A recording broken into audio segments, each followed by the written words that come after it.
खामानि मावनो जोङो थिरांथा खालामलायनानै आफादखौ जोनोम होनाय जादों आरो खामानिखौ जों मावबोनाय जादों आरो खामानिया बेनो जोंना जिल्ला थांखि बायदियै आं आफादखौ फोजोबनो थाखाय ओंखारबाय। अर्डार अफ द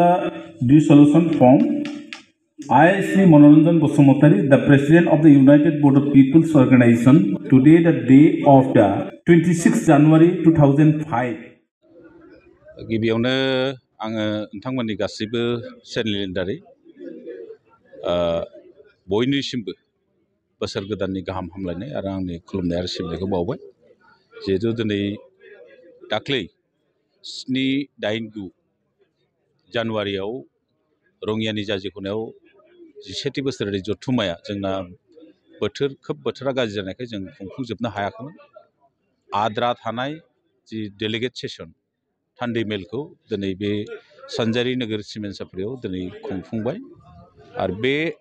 खुंफुंनायनि गेजेरजों दिनै बे थान्दै मेलनि गेजेरजों गोबां आयदायाव सावरायनायनि गेजेरजों जिहेतु एबार गोजाम आफादा बायनो गोनांमोन जोंना गोजाम आफादखौ सिफायनानै गोदान आफाद दाबाय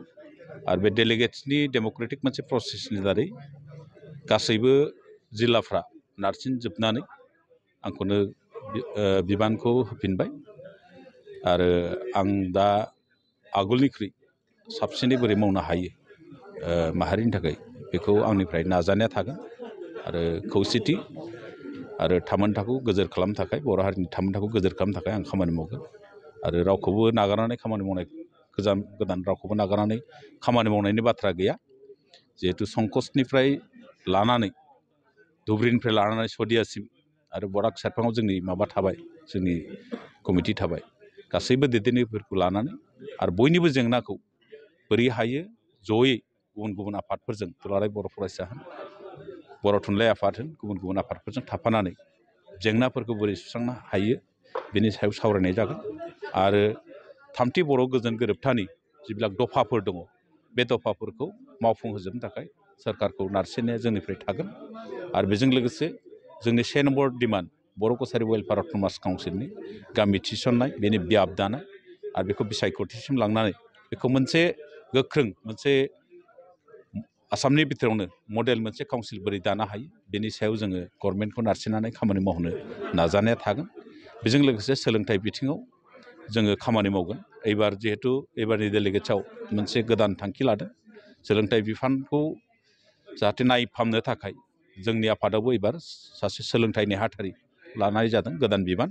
आरो बे सोलोंथाइनि सायाव जों जिहेतु खामानि मावनांगोन जिहेतु बर' मिडियामनि बर'फोरनि गेजेराव जिहेतु खोब गाज्रि अबस्था सोलोंथाइया दिनै स्कुलफोरनि अबस्थाफ्रा जों बेफोरखौ नायफामनो थाखाय मोनसे गोदान बिबान सोरजिनानै सोरखारखौ नारसिननानै बेफोरखौ मावफुंहोजोबनो थाखाय जोंनिफ्राय नाजानाया थागोन आरो जोङो अब्ला जेब्लाबो खौसेथि आरो थामोनथानि थाखाय बर' हारिनि गेजेराव खौसेथिखौ लाखिनो थाखाय गुबुन हारि माहारिजों लोगोसे जोंनि थाखानाय माहारियारि आफादफोरजों थाफानानै खौसेनि थाखाय जों खामानि मावनो जेब्लाबो थियारि।